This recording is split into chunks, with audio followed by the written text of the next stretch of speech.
Hello YouTube, I went to an event called Maker Central on Saturday at Birmingham NEC. Loads of cool stuff to show you, robots and other things that you'll recognise. But watch this introduction by Colin Furze, who's a YouTube genius, crazy inventor. There's quite a bit of background noise, but have a listen. I'm excited too. Hopefully I lost my voice in about 2 hours, but that's all because of you guys. It's amazing. It's all good. Yeah, hope you have a good day. We're going to see everyone else, see what sounds, support the show. It's fantastic. So in the week leading up to the show, I decided to do a drawing for Colin Furze because I'm a big fan of his and I wanted to give it to him at the show. So luckily I was at the start of the queue at the beginning, so I followed him back to his stand and I was able to give him his picture right at the start, and his wife took a photo of us together. And I'm so glad that I did that because this really long queue that you're seeing now formed really quickly afterwards, and these were all people queuing up to either have an autograph with Colin Furze or have their photo taken with him. And this queue just kept on forming throughout the day, so poor Colin just had to talk to loads of people for hours and hours and hours. Here's the drawing that I did for Colin Furze. So here he is as a caricature standing on top of a DeLorean. It took quite a long time to do the blending on this one. Yeah, Colin Furze is a complete nutter, but in the best sense of the word. He's done all kinds of stuff like flame-throwing electric guitar, vehicles that are sort of jet-powered and, you know, ridiculously fast, or he's got a pizza oven that is on a motorbike, all kinds of weird things, and some of the things he brought with him to the show, and I'll show you some of those in a bit.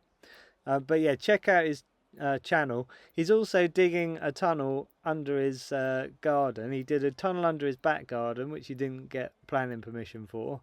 And because he's become really famous, I guess he's kind of got away with that.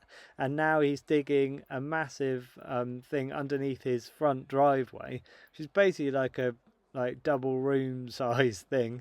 And he plans to buy a DeLorean, I think, and that's going to kind of raise up from below on a sort of platform, so that should be pretty interesting. So yeah, check out his channel if you haven't seen it already. This guy that you're seeing in the background is called Tom Lamb. He's a friend of Colin Furze who kind of helps him out with a lot of his projects. This is one of Colin's inventions that he brought along with him to the show. It's called the Rhino, and he's pretty good with sheet metal, is Colin.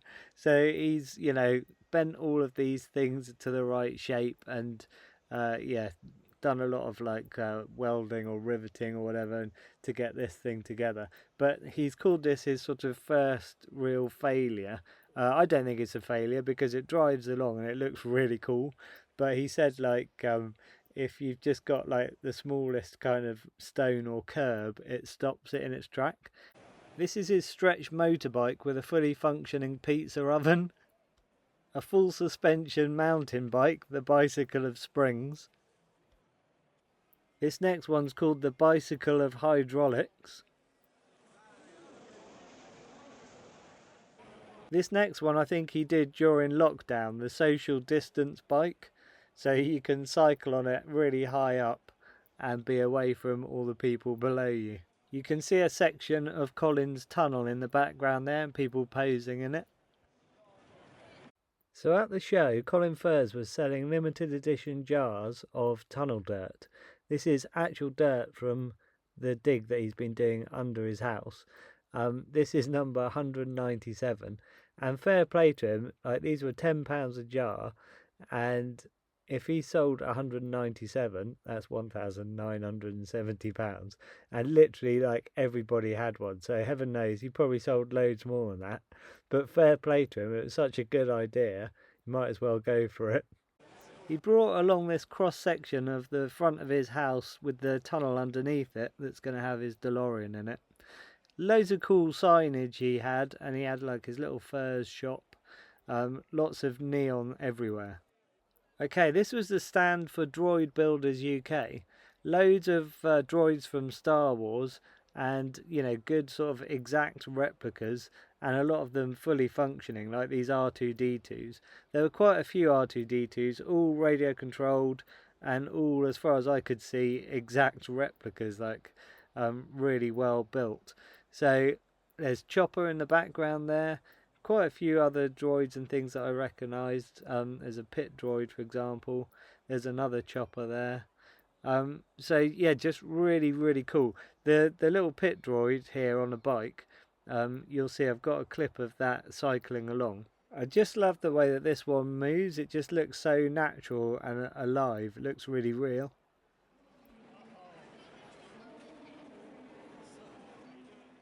You'll have to excuse the background noise because it was pretty noisy at the show, but I wanted you to hear a bit of beeping from R2-D2.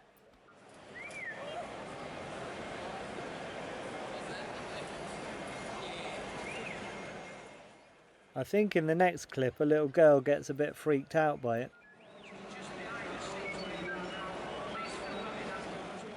So for me it would have been worth coming to the show even just to see Colin Furze, or even just to see this one stand with all these droids from Star Wars, because I love all this kind of thing.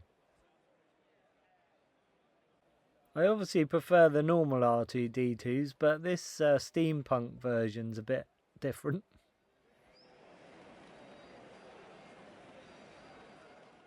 Little droids and things whizzing about everywhere. You have to be careful where you walk.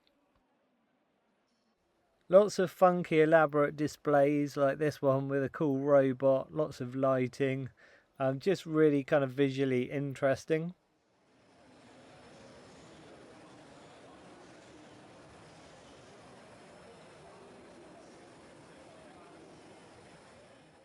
So as somebody who used to be a fan of Robot Wars, I was really pleased to see the house robots here, Matilda and Sir Killalot. There were quite a few other robots as well from the series, but these two I really remember, and they are pretty massive in real life, a lot bigger than I kind of expected them to be. Apparently Makers Central was a lot bigger this year than it was last year. I met the guy from Milliput there, because Milliput sponsors my channel. And it was really great to meet him. Like, he's such a nice bloke, and he said hopefully next year we can have like stalls next to each other. So I'm hoping to attend next year and take a whole load of my creatures along for you guys to see if you want to come and have a look. A few more of the robots from Robot Wars. This one I recognise with his like axe that used to come down over and over again. I remember him doing quite well, but I can't remember his name. It's quite cool because I had a little arena set up where you could pay a few quid and you could have a little go yourself. Loads of kids were having a go on this and loving it.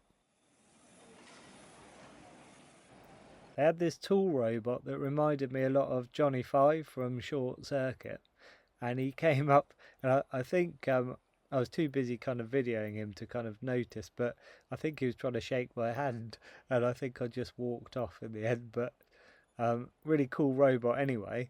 And then I sort of moved on and I found another stall, and it has this exact replica of Johnny Five. So have a look at this incredible bit of kit and have a listen to what he says in a second. If you didn't hear that very well because of the sound quality, he said, "Nice software." Just like in the movie, so that's really cool. And I'd imagine he probably says all kinds of other things like Stephanie and all that kind of stuff. Johnny Five is alive. This particular robot would have been amazing enough if it was just a visual replica and it just stood still, but it literally does everything the robot does in the movie. It just functions in it exactly the same way. So I don't know how this guy did it, but he's a complete genius. I think that I read that it took him 7 years to build this, and I can totally understand why. Like, the attention to detail and the precision engineering that has gone into this is just incredible. My wife read that you can hire this out as well for like parties and that kind of thing. I have no idea how much that costs, but that would be such a cool thing to do. Imagine having Johnny Five at your party. I noticed he had these small kind of scale replicas as well on his table, but I don't know if they were even for sale, but they certainly didn't have any prices on. and I didn't want to ask because I just thought they're still going to be really expensive and I wouldn't have been able to afford one anyway, but I'd love to own one of those. They're great. Okay, check out this next clip where you can see the Johnny 5 in a bit more action.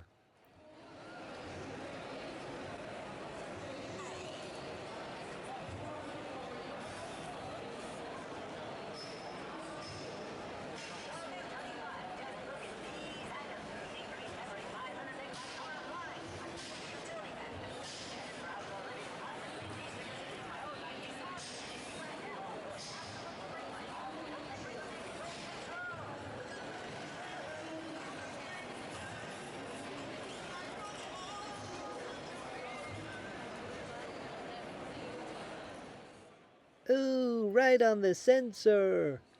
Sorry, I couldn't resist. Next he does his angry face.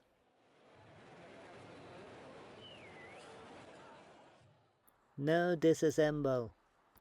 Sorry, I did it again. You can see that his caterpillar tracks are fully raised up at the moment, and he gradually starts to lower down. And this is a function that I really remember from the movie, and it's just incredible that this guy has been able to mimic that. That control box must have so many different functions.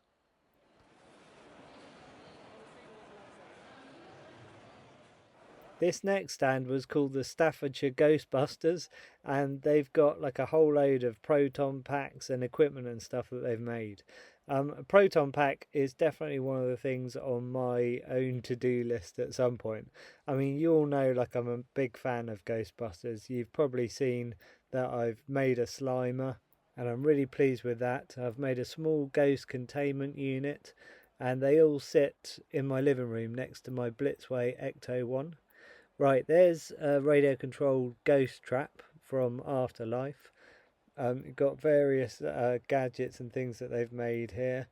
I think most of these are from Afterlife. You've got a PK meter and you've got a little radio, and there's another proton pack which I'm pretty sure is a Afterlife one because it's got all the yellow and black stuff all over it. Looks really cool though, and I love all the lighting effects on this one. I hope this video has given you guys a bit of an idea of what this Makers Central event is like at Birmingham NEC. It's well worth going to. Obviously there's loads of, specialist stalls like this that just specialise in one thing, whether it's robots from Star Wars or Ghostbusters, proton packs and other gadgets, that sort of thing. But there are so many other stalls that, I couldn't do a video and show you every single stall, but there's loads of craft type stalls, things where you can buy bits and bobs and equipment and, things for making your own objects. So it's well worth coming along even just for that, like a sort of a typical craft show, but combined with all these like really fascinating stalls like this one. There are several vehicles at the show. I'm a big fan of Stranger Things, and there are some really cool creatures in that as well. It's an amazing series if you haven't seen it already, but I made this creature called a Demogorgon, and in fact I did the whole life cycle. So it sort of starts off like a little tadpole, and then it grows and it turns into this thing called a Demodog, and I made that, and then this Demogorgon at the end, which is like a creature where its face all sort of opens up with loads of teeth and things. There was also a Batmobile, which is pretty cool. I'm not sure what vehicle this is based on, but it just looks really cool. It was right at the entrance as everybody walked into the show, so yeah, really cool to see. Quite a beast and quite a huge vehicle as well.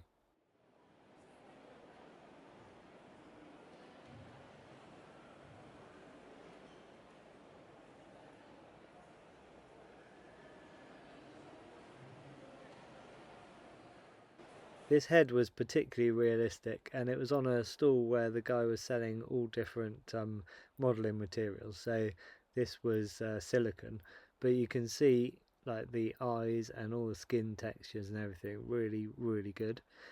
Here was another head that was on the same stall. Yeah, just really loved the eyeballs. This was another stall with quite a lot of heads on it. This guy I think is from Stranger Things, and then you've got some other creatures that I don't recognise, but I think this one might be from a video game or something like that. Look at this guy with his head, looks like it's kind of exploded, and this as well. Really good, like really amazing effects on these heads. This little creature as well. Sort of reminds me a bit of the caterpillar from Labyrinth, but I'm convinced it's not. And then you've got that little monkey, another one with really good skin texture, and then a creature that I probably wouldn't even make myself. Not this guy. I'm not quite sure who this one is, but the next one, because I absolutely hate Pennywise. I just really don't like clowns. They're really creepy. There's a guy from Harry Potter, but I really love all these eyeballs as well. They'd made a whole load of eyeballs and you could buy them. Nice set of false teeth as well. It was a great place to take kids along because there were lots of workshops where kids could get involved. So this was a puppet making workshop. So there's Oscar the Grouch. There were quite a few puppets sort of on display, and then kids could have a go at making their own. This cool caterpillar thing. This is a Fraggle. I'll go around the other side and show you it properly. There he is. But you can see like there's just chaos everywhere where the kids have all been having a go at making something. Just like, it looks a bit like my living room. I'll probably take my kids along next year. There were loads of like electronics things they could do as well, all sorts of stuff.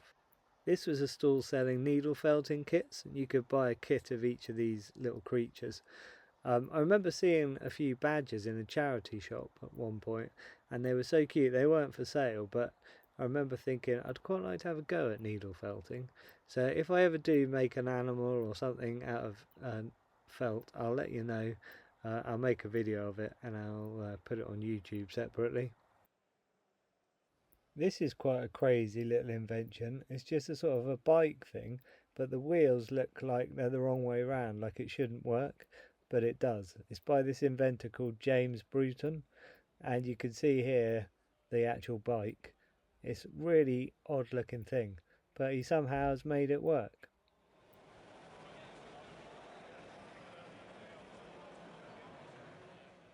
Yeah, I'm not quite sure how people come up with ideas like this. It's totally amazing. This was a absolutely massive cockroach. I'm guessing probably 4.5, 5 foot long, and then antennae as well. Cool looking thing. It sort of made me think, well, I have thought in the past I'd love to make a really huge insect. Maybe not one that sort of walks around, but just a really huge insect so you can see all the detail on it. I noticed it later on in the show on this table, and you can see all the legs under the table, so I don't know if the guy had just taken them off or if they'd fallen off or if some kids had pulled them off. Who knows? But yeah, it looks cool actually even without legs. There were lots of people doing demonstrations at the show, like this lady on a lathe and this guy doing some bandsawing. There were also places where you could pay a bit of money and have a go yourself. So here they were playing about with some molten metal and doing some forging.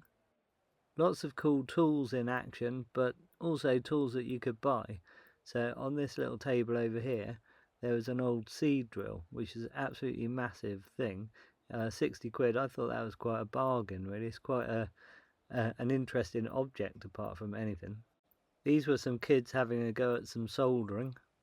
I loved this guitar that somebody had put together with bike chains and bearings and cogs and wires and all kinds of things. It's just really well thought out, really well planned, and just amazing looking. What kid could resist having his photo taken next to a clone trooper? There was also a lady dressed as Hera Syndulla posing with the clone trooper. This guy had a whole load of cool Star Wars helmets and weapons and that kind of thing, and he was wearing a particularly cool costume. It's a shame because here he's taken his helmet off. At the start of the show he was walking about with the helmet on as well, and he looked amazing. I know a lot of you viewers are really into these kind of helmets from Star Wars or like Iron Man and that kind of thing. Loads of people collect them, so it's quite a big market. There was a lot of this kind of thing on display at the show. I can imagine how much work goes into these life-size suits. This was a different stall, but again, life-size, lots of detail, and yeah, pretty intricate work.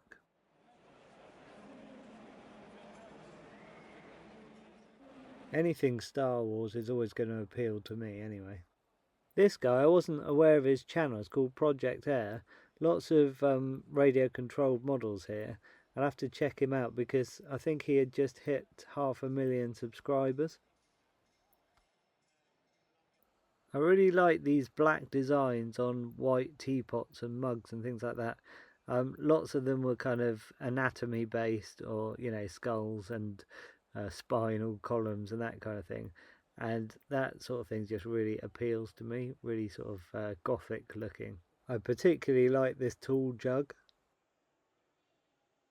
There were lots of nice handmade knives, really quite expensive but very intricate and precise.